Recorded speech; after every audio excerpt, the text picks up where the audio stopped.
Bring in Arizona Congressman Andy Biggs right now. Congressman, good to see you. Thanks so much for joining us.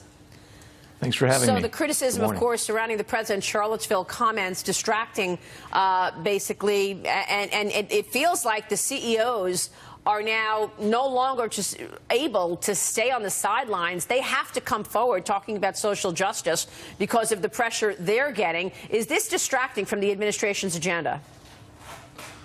Well, I think in some small part it certainly is, because it's dominating the media right now, and what we really need to be focusing on, what we need to be moving back to, is the tax reform package, the Obamacare issue, the budget issues, the basically Republican agenda, and this is something that we can do. I mean, we can do this anyway. I mean, and colleagues I talked to yesterday indicated they're with me that we can keep pressing forward and getting the agenda done. We're not going to let this distract us. Congressman, you have pressed forward. You pushed through a repeal and replace bill that died in the Senate.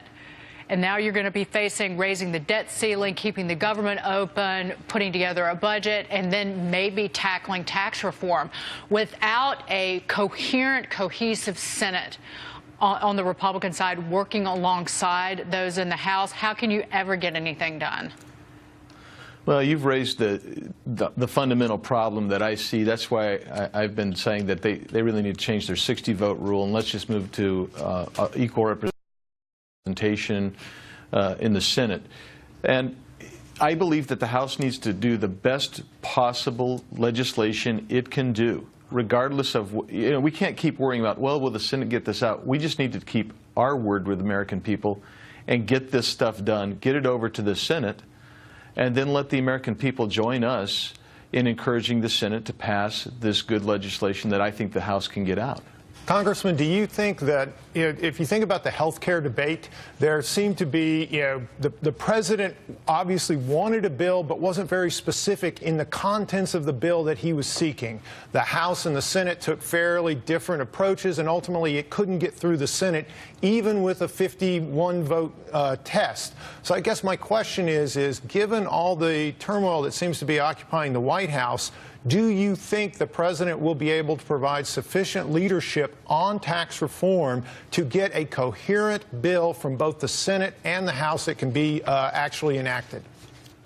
That's a great question, but my response is, yeah, I think so, because even though we had the examples of bills being passed in both houses on the health care issue, the one thing that everybody has talked about consistently, and I'm talking in closed-door meetings and in both houses, is getting a good tax reform package.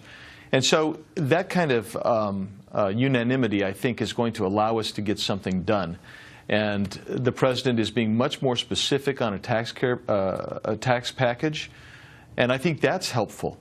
And so I think, yeah, I think we can get this done, and quite frankly, we have to get this done. This is going to be the catalyst to economic strength and recovery, and we all get it. We all understand that.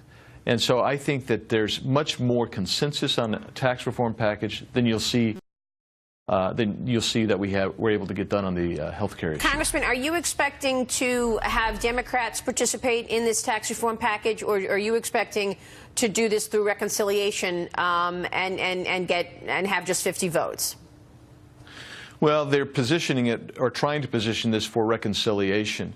But I have talked to people, and I do believe that we're going to see some Democrats in swing districts who understand the need for tax reform are going to come on to at least some portions of this, and it just depends on how we structure it. Is it going to be one big monolithic bill? Yeah. Or are we going to pass out a series of good tax reform packages that interlock with each other? And then I think you would see some Democratic participation. I want to get Lawrence Jones in here in a second, but the president is headed to your home state for a campaign-style rally next week. I want to get your take on this, because Phoenix Mayor Greg Stanton is urging the president to change the plans, postpone the rally. Here's what he says. I am disappointed that President Trump has chosen to hold a campaign rally as our nation is still healing from the tragic events in Charlottesville. It is my hope that more sound judgment prevails and that he delays his visit. Congressman, should the president postpone the rally in your home state? No, I think he should go ahead and come. I think it's important to get out and speak to the people. If the president's going to unite this country, he needs to get out and speak to people. And you know, Mayor Stanton's positioning himself for a post-mayoral race somewhere, so I get what he's saying, but I think that's more political than the reality. Congressman, it's been said that from sources on Capitol Hill that many of the people in Congress are losing faith in the president. They believe that they shouldn't go on a limb and support part of the agenda because he won't give them cover. Are you getting that feel on Capitol Hill?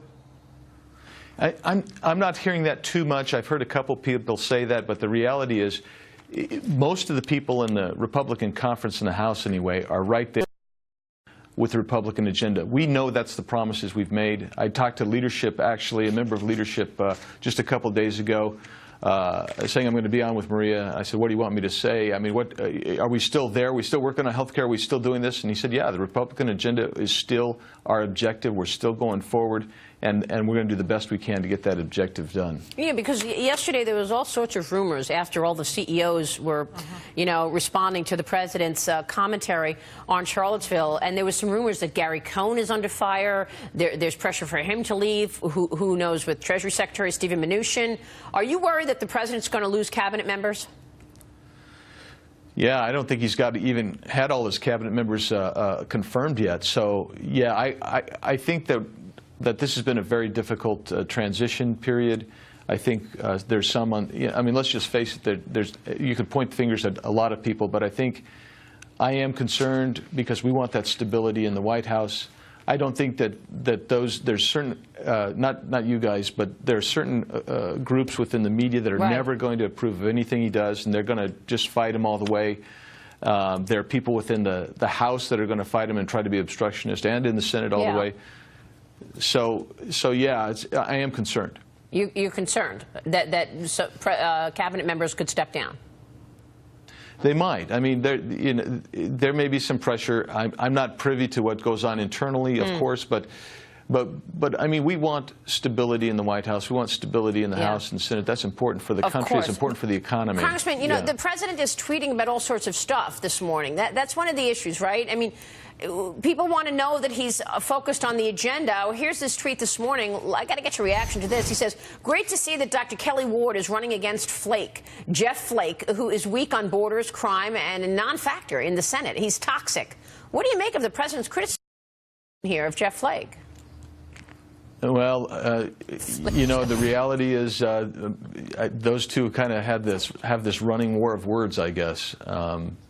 You know, Jeff came out with a book, I guess, a week or so ago, and is pretty critical of the president, has been critical of the president, and you know, this is the way this president operates. I mean, he's going to say what's on his mind. He's going to say what's on his mind, but you just wonder if it's going to be an issue for the country's progress, right? You seem to have legitimate worries, Congressman. Well, you know, I mean, you have to understand, I am an eternal optimist. Okay. And so are we. So I see some obstacles, but those will make us stronger, and I think we can overcome those. And as we do so, I think we're going to get this agenda done. I mean, we have to work like crazy. I was disappointed we didn't stay in session in August. I was one of the ones pushing for that. But we've got to go forward. Right. We've got to get this agenda done. All right, Congressman, thanks very much for your candor this morning. We'll be watching Thank you. The developments. Congressman Andy Biggs there. Stay with us. We'll be right back.